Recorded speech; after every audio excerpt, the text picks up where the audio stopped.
Halo, nama saya Irfan Faturrahman dari Fakultas Keguruan dan Ilmu Pendidikan Universitas Muhammadiyah Purworejo. Kali ini saya akan membawakan materi tentang cerpen. Lalu, apa saja yang dibahas dalam cerpen? Yang pertama, pengertian cerpen. Yang kedua, struktur cerpen. Yang ketiga, unsur intrinsik dan ekstrinsik cerpen. Dan yang keempat, kebahasaan cerpen. Langsung saja kita ke materi.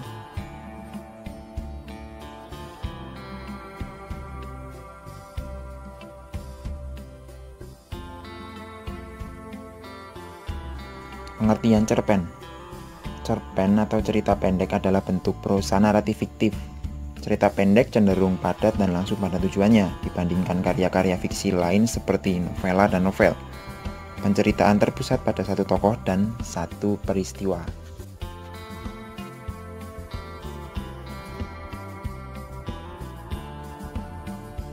Kemudian struktur cerpen. Struktur cerpen terdiri dari abstrak, orientasi, komplikasi, evaluasi, resolusi, dan koda. Abstrak berisi gambaran awal dari cerita yang akan diceritakan, biasanya bersifat opsional. Orientasi berhubungan dengan tokoh, waktu, suasana, dan tempat. Komplikasi berisi tentang sebab dan akibat. Di sini konflik mulai memuncak. Evaluasi, masalah mulai mereda dan menemukan penyelesaian. Resolusi, masalah benar-benar sudah mendapat penyelesaian, dan koda berisi tentang pesan atau amanat.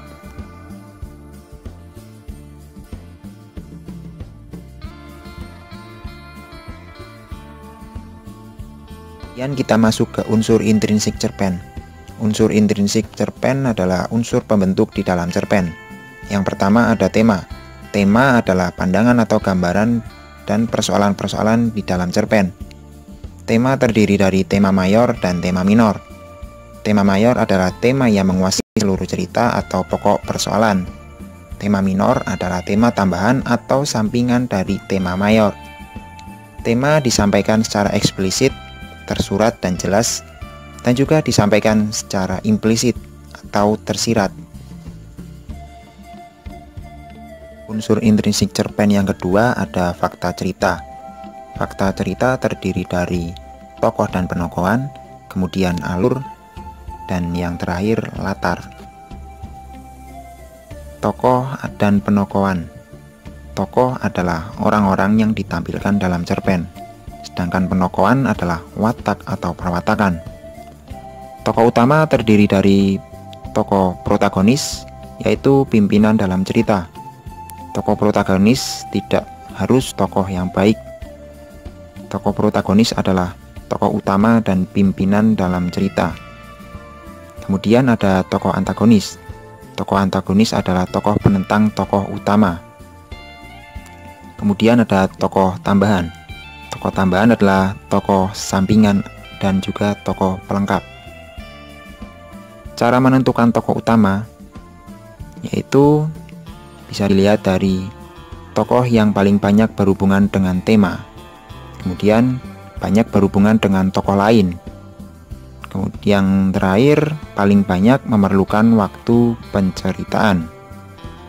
Sifat tokoh dapat dilihat dari yang pertama, cakapan tokoh, pikiran tokoh, atau diceritakan secara langsung oleh penulis. Fakta cerita yang selanjutnya yaitu alur. Alur adalah apa yang dilakukan oleh tokoh dan peristiwa apa yang terjadi dan dialami memiliki hubungan sebab akibat. Alur penyajiannya secara linear. Alur terdiri dari alur maju dan alur mundur. Alur maju biasa disebut alur progresif, dan alur mundur biasa disebut alur sorot balik atau regresif. Kemudian fakta cerita yang terakhir yaitu latar. Latar terdiri dari latar tempat, latar waktu, latar suasana, dan latar sosial. Terakhir yaitu sarana cerpen. Terdiri dari judul, sudut pandang, dan amanat. Judul biasanya ditentukan di akhir setelah skrip jadi. Sudut pandang yaitu cara pengarang menyajikan tokoh, tindakan, latar, dan peristiwa yang ada di dalam cerpen. Amanat adalah pesan yang ingin disampaikan pengarang.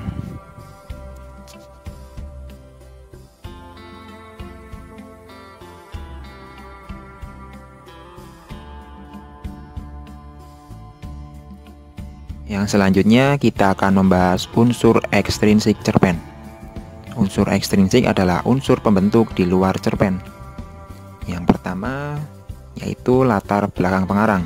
Bisa dilihat dari riwayat hidup penulis, kondisi psikologis penulis atau motivasi penulis, dan juga aliran sastra dari penulis.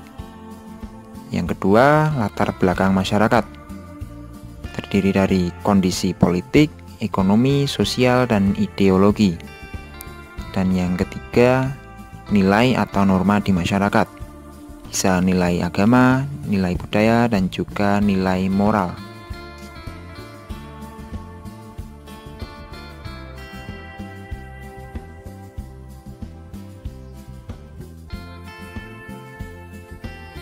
Kita masuk ke kebahasaan cerpen.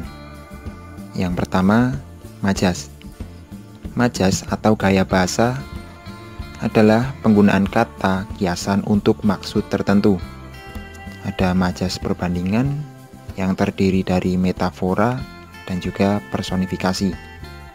Kemudian ada majas sindiran, terdiri dari majas ironi dan sinisme. Yang kedua, ada peribahasa. Peribahasa adalah cara berbahasa dalam arti yang sebenarnya. Seperti contoh, malu bertanya, sesat di jalan. Dan yang ketiga adalah ungkapan. Ungkapan yaitu kiasan atau perbandingan dengan dinyatakan secara singkat. Seperti contoh, buah hati dan bunga desa. Sekian materi dari saya. Semoga bermanfaat. Salam literasi.